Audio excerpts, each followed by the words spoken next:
एक ऐसी दुनिया जहां हर इंसान अपनी किस्मत बदलने के लिए अवेकनिंग का रास्ता चुनता था, वहां एक लड़के ने सबकी सोच के बिल्कुल विपरीत फैसला लिया।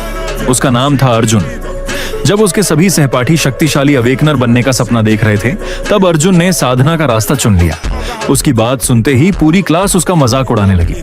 सभी का मानना था कि साधना का युग बहुत पहले खत्म हो चुका है और अब इस दुनिया में सिर्फ अवेकनिंग ही भविष्य बदल सकती है।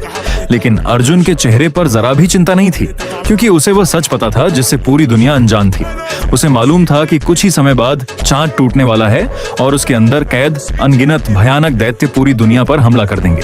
उस दिन लाखों शक्तिशाली अवेकनर कुछ ही पलों में मारे जाएंगे और पूरी मानव सभ्यता विनाश के कगार पर पहुंच जाएगी। उस समय दुनिया को बचाने की ताकत सिर्फ साधकों के पास होगी। ये कोई भविष्यवाणी नहीं थी, बल्कि अर्जुन अपने पिछले जीवन में यह सब अपनी आंखों से देख चुका था।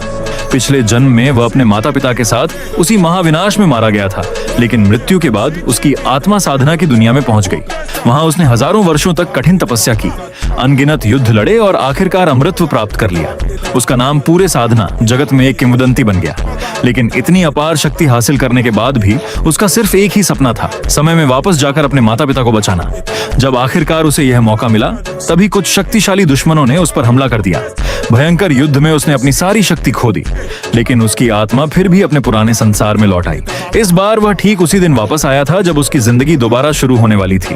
उसी समय उसकी सहपाठी प्रिया अपने बाकी साथियों के साथ उसके पास आई और बोली, अर्जुन, अगर तुमने साधना का रास्ता चुना है तो हम तुम्हारे साथ टीम नहीं बनाएंगे, तुम किसी और को ढूंढ लो।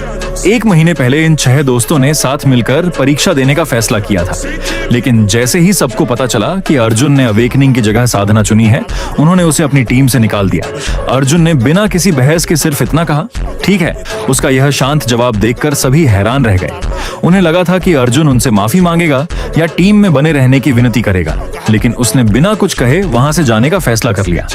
बाकी छात्र उसका मजाक उड़ाते रहे और उसे असफल घोषित करते रहे, लेकिन अर्जुन जानता था कि कुछ महीनों बाद यही लोग समझेंगे कि असली ताकत क्या होती है।